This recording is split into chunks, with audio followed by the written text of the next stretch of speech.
बॉलीवुड अभिनेता संजय दत्त की तबीयत बिगड़ गई है, जिसके बाद उन्हें लीलावती अस्पताल में भर्ती किया गया है। संजय दत्त को सांस लेने में तकलीफ हो रही है, हालांकि उनका कोरोना टेस्ट नेगेटिव आया है। फिलहाल संजय दत्त को नॉन कोविड वार्ड में भर्ती कराया गया है। सब ठीक रहा तो कल उन्हें डिस्चार्ज कर दिया जाएगा। बता दें कि संजय दत्त इस समय परिवार से दूर रह रहे हैं। लॉकडाउन के दौरान ही मान्यता दोनों बच्चों शहरान और इकरा के साथ दुबई में है। संजय दत्त काफी समय से अपनी फैमिली को मिस कर रहे हैं। सोशल मीडिया पर वे फैमिली संग फोटोज डालकर अपनी भावनाएं भी व्यक्त कर चुके हैं। कुछ दिनों पहले ही उन्होंने पत्नी मान्यता को भी बर्थडे विश किया था।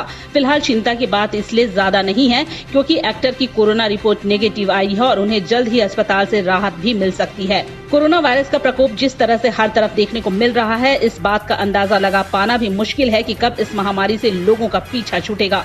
भारत में पिछले कुछ समय से इस बीमारी ने भयंकर रूप ले लिया है। महाराष्ट्र में कोरोना वायरस के मरीजों की संख्या काफी तेजी से बढ़ रही है। फिल्म और टीवी की दुनिया के स्टार्स भी इससे अछूते नहीं हैं। जया बच्चन को छोड़ दिया जाए तो पूरा बच्चन परिवार ही कोरोना की चपेट में आ गया था, मगर अब अमिताभ के हॉस्पिटल से डिस्चार्ज होने के कुछ दिन बाद ही अभिषेक भी डिस्चार्ज कर दिए गए हैं। वहीं वर्क फ्रंट की बात करें तो संजय दत्त की पिछली फिल्म पानीपत थी। फिलहाल उनकी कई सारी फिल्में पेंडिंग हैं, जिनमें सड़क 2, शमशेरा भुज, KGF, पृथ्वीराज और तोरबाज जैसी फिल्में शामिल हैं। हालांकि कोरोना वायरस के खौफ के चलते किसी भी फिल्म की शूटिंग नहीं हो पा रही है। महिला वाले घरों को रोशन तो करते ही हैं, बच्चों का भविष्य भी संवारते हैं।